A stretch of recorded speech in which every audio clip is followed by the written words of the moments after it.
يا الله ونقول بسم الله ونجي وياكم هالمرة ويا فيديو يخص التسجيل في الكليات والمعاهد الحكومية، وبملاحظة جدا مهمة، لهذا اسمع الفيديو للأخير.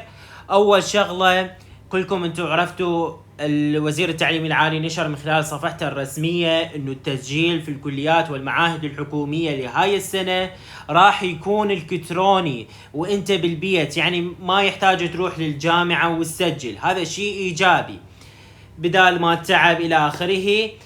الوزير التعليم العالي ذكر في احدى اللقاءات السابقة، كان مستضاف باحدى القنوات الفضائية، قال ان اكمال عملية التسجيل في الكليات والمعاهد الحكومية تتطلب 66,000، يعني تدفع 66,000 من خلال بطاقة ماستر العفو. انا راح احاول اسوي لكم فيديو شلون تقدمون او شلون تكملون عملية التسجيل في الكليات والمعاهد وانتم بالبيت.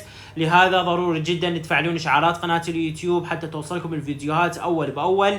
وهم الطلاب اللي يريدون يقدمون موازي راح نسوي لكم ان شاء الله فيديو خاص شلون تقدمون، واللي ما يعرف انا راح اقدم له.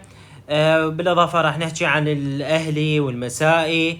لهذا مثل ما قلت لكم فعلوا اشعارات القناه اليوتيوب حتى توصلكم الفيديوهات اول باول وتستفادون. اتمنى لكم كل التوفيق، مع الف سلامه.